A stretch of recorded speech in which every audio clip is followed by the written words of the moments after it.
अहमदाबाद।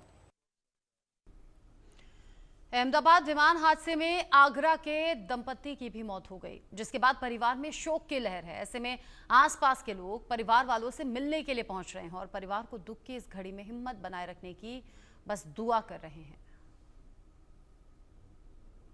अहमदाबाद में हुए विमान हादसे में आगरा के दंपति की मौत हो गई और ऐसे में आगरा का दंपति अकोला के रहने वाले थे और काफी समय से बड़ोदरा में निवास कर रहे थे।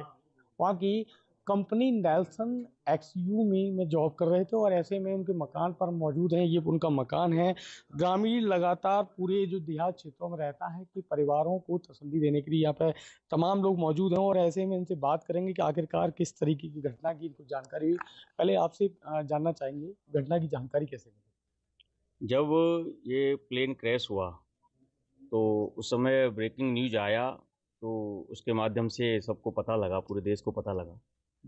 बहुत ही हृदय विदारक घटना हुई है, ये बहुत बड़ी घटना है। उसके बाद में जो है बड़े भाई जो हैं सतीश भैया से उनकी बातें हो रही थी। उन्हें पता था कि वो लंदन जा रहे हैं, तो उनसे बातें हुई हैं। जब बड़ोदरा से अहमदाबाद के लिए वो जा रहे थे एयरपोर्ट के लिए, तो उस समय उनसे बातें हुई हैं। रास्ते में बातें करते हुए गए हैं। तो उनके पास जब ये सूचना आई, उन्होंने ब्रेकिंग न्यूज़ देखा तो उन्होंने अपनी फ़ोन किया भैया को। उनका नंबर नहीं लगा है। उसके बाद उनकी बेटी को कॉल किया है तो बेटी ने बताया कि उसी फ्लैट में थे मम्मी पापा दोनों, तो इन्हें सूचना मिली। कंफर्मेशन कैसे हुआ? क्योंकि सीट ये भी बता रहे हैं 39 और 38 सीट पर वो बैठे हुए थे। 26 और 26 बी सीट है लिस्ट में, 26 ए और 26 बी सीट है। लेकिन कंफर्मेशन आप बोल रहे हो, अभी तक कंफर्मेशन कुछ भी नहीं है।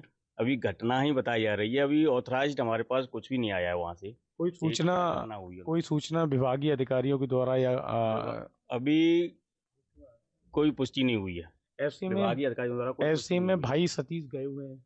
हाँ, अभी सुबह 6:30 बजे सतीश भैया, बहन कुसुम दीदी और एक उनका भतीजा कृष्ण मुरारी लवानिया और एक भांजा, ये 4 लोग यहाँ से दिल्ली गए हैं। दिल्ली से 1:30 बजे से उनकी फ्लाइट है अहमदाबाद की। ऐसे में देखा जाए गांव का माहौल होता है, एक व्यवहारिक तौर पर अगर देखा जाए तो नीरज कैसे व्यक्ति थे? किस तरह? बहुत सज्जन सौम स्वभाव के थे, टैलेंटेड थे, अच्छे टैलेंटेड थे। गांव में आना जाना कैसा था?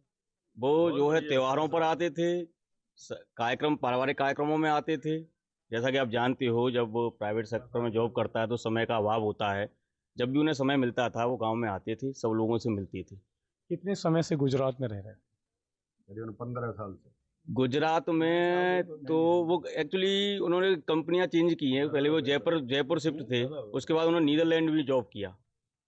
उसके बाद में उन्हें फिर ये जो कंपनी यहाँ लौट के आए तो बड़ोदरा में भी पिछले 10-12 साल से तो रह ही रहे थे। देखा जाए तो कई गांव के और भी लोग हैं। बाबूजी आप बताइए, नीरज जी कैसे व्यक्ति थे? बहुत अच्छा स्वभाव था उनका।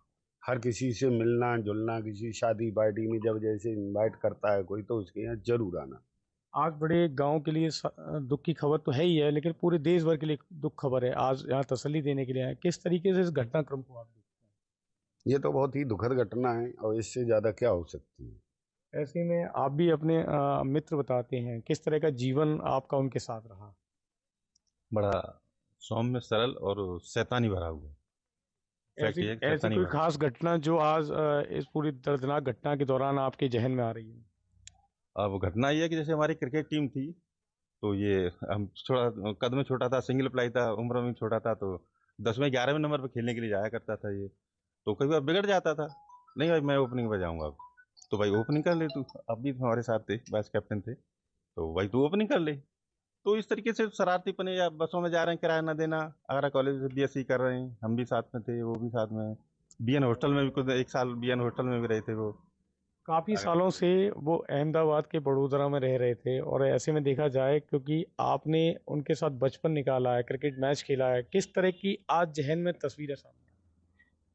वो 95 से यहाँ से आउट हो गया था। जॉब किया उसने, कोचिंग की।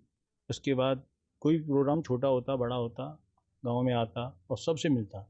और हमारी क्रिकेट टीम थी, 15 आदमी थे और बड़ा दिल खुश आदमी था। तमाम ग्रामीण हैं जो कि लगातार यहाँ पर तसल्ली देते नजर आ रहे हैं, दुख में शामिल होते नजर आ रहे हैं, लेकिन कहीं ना कहीं आज नीरज और अपर्णा की मौत हो गई है, लेकिन कहीं ना कहीं गांव के साथ साथ पूरे आगरा में दुख और शोक का लहर दिखाई दे रहा है। फिलहाल यहाँ से उनके भाई सतीश जो है आगरा के लिए रवाना हो गए हैं परिवारीजनों के साथ। आखिरकार आगे किस तरह की आधिकारिक पुष्टि होगी, उसके बाद नीरज और अपर्णा का शव गांव के लिए आएगा, ये सब चीज़ें आगे की कार्रवाई में रहेंगी। लेकिन देश भर का ये दुख कहीं ना कहीं आगरा के लिए भी भारी पड़ता दिखाई दे रहा है। इंडिया न्यूज़ के लिए मैं मयंक त्यागी, आगरा।